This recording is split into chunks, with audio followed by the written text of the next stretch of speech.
Hey guys, bear with me with the handheld camera here, aka my phone, but time for a little update video.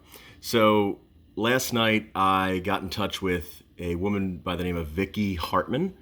Sue, who myself and a few others are going to go visit in Plymouth Meeting on August 13th, had connected me with her a few months ago, but she hadn't replied to the email that I sent her. So I sent her another one yesterday and she replied. She is a Hartman by marriage, but she's done a lot of research. So I'm assuming, or I'm pretty sure, a lot of the information on here, including this photo of Solomon and that photo of Wilmer, are her photos that she unearthed of the Hartman clan. And so me and her have been going back and forth. She called the farm on Excelsior the homestead. She said, we've been aware of that because that's where her husband, Ted, that's where his grandfather was born. So this is the way her husband, Ted, is related to us. I'll explain it. They currently live in Georgia. I think that might be where she's from. They have some sort of farm business or something. I don't know yet. I emailed her back last night. I'm waiting on that reply. So we have Solomon here, who is obviously our ancestor. And then our ancestor is Edgar. And Edgar is, I think he's chilling over here on the left side. You can't see him. I haven't slid it over. But one of Edgar's siblings, George Rush Hartman, and his wife, I have a story about that. I think I may have posted it, but I'll do another thing on it. His wife, Susan, there, died in 1907. She hung herself. It's quite the story. I think I have mentioned that. So Solomon's son, George, our ancestor, Edgar's brother, had a son, Harry Calvin Hartman, who then had a son, George Hartman, right here. Let's see if we can see him a little better. There he goes. He died in 2015, but that photo is pretty recent, at least from somewhat recent family get-together. And then George had a son, Ted, and that is Vicky's husband. So her husband is the same relation to Solomon that we are. So me and her were going back and forth, and she said, oh yeah, we know about that place, and I've gone and taken photos sometime in the past, and she is going to get me a link to those photos because the one I found online isn't working. But here's some more information on Solomon and the homestead. We have the New Oxford item, this newspaper, November 18, 1898, and Solomon died in 1899.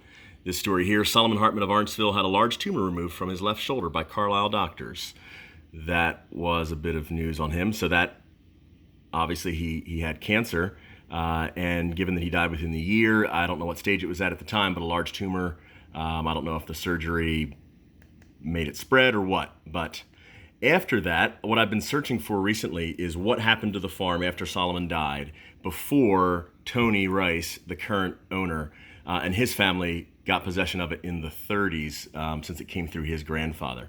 So Arntsville here, we've got the Gettysburg Compiler, November 13th, 1912. This was almost 13 years after Solomon died. It says, the heirs of Solomon Hartman deceased sold her house. Mrs. Solomon Hartman, this is Sarah Bushy, Solomon's wife who lived past him, sold her house and lot in this place, Arntsville, to William Lady of Franklin Township. Possession April 1st, 1913, and then a few other bits of news. I'm not sure if this is the farm. This is what I'm trying to find out, because I know after Solomon died at some point, Sarah went to live with her daughter, Anna Hartman, who married William Collegiate Lady.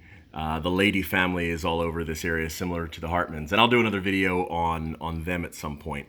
But that's where I traced it to, that possibly the farm, if not maybe another building or another property, was sold her heirs after she died. Let's go on to the next one. We've got the Gettysburg Compiler, April 2nd, 1913. So this is a few months, 6 or 8 months after this notice here. But the timeline is a little odd because it says, in the Orphans Court of Adams County, in the matter of the confirmation of the real estate of Solomon Hartman, late of the borough of Arntsville, Adams County, deceased, sold by George R. Hartman. So that's George Rush Hartman, Solomon's son, and Ted, the husband of Vicky, who I've been connecting with here. That is his grandfather. Or great-grandfather, sold by George R. Hartman, administrator and trustee, to sell the real estate of the said decedent at private sale.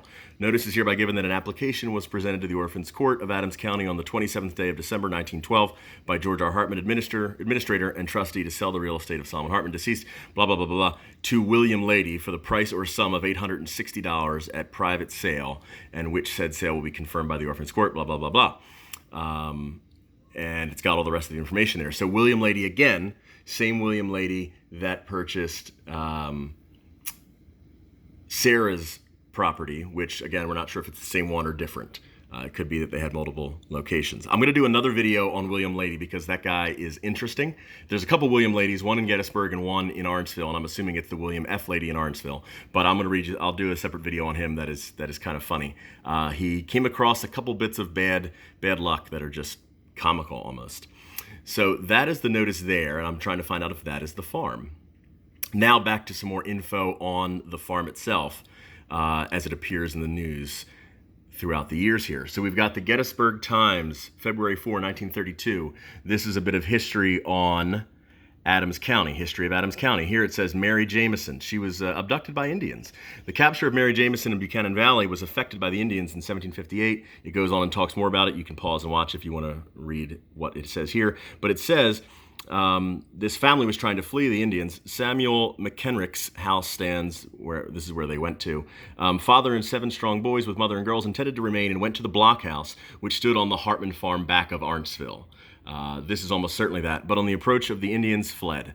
So this Blockhouse was, according to the news and just some Google research, a blockhouse was something people would erect to protect inhabitants of an area from outside attack. In this case, it was from Indians. And they built it because of where the farm was at the base of South Mountain above Arntsville. It was a kind of a buffer before the Indians would make it down to the village. So where Solomon's farm stood and now stands is where this blockhouse was in the late 1700s. In this case, 1758 or so. And so this newspaper account was February 432. We then move up to the Gettysburg Times, August 2nd, 1962. A little bit more family history again, and it's the same information, but it's just being said again.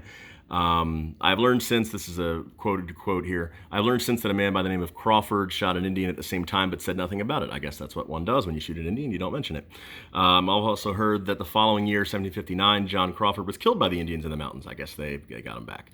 There was, according to tradition, a fort on the Conewaga Creek near Arntsville. This county, old people inform me, old people, man, what tact. Old people inform me there was about 1/2 mile south of Duterra Station. It talks more about that and says they were the only places of protection in what is now Adams County that I ever heard of, except the one at S. Solomon Hartman's in Manawan Township. So just another reference to the place.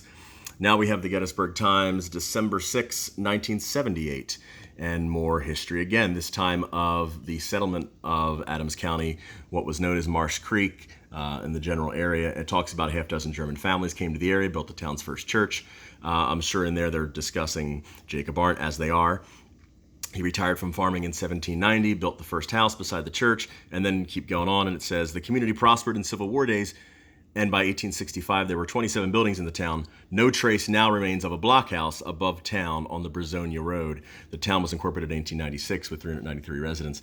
Brazonia Road, that's where the farm is now. It's on the Excelsior Road, but it's at the confluence of the Brazonia and Excelsior Road. So that, just contextual clues, is the same one that was on Solomon's property. So I don't know if the blockhouse was there when Solomon purchased it or if it was gone before then, but all of the references are to that. So that is the update on what I know about Solomon's property after he died, which is a little bit, but not too much. And I will make another video when I find out more. And I'm going to make another video now about William Lady and his interesting life, who may have been, it seems, the person who bought the farm after Solomon and Sarah died.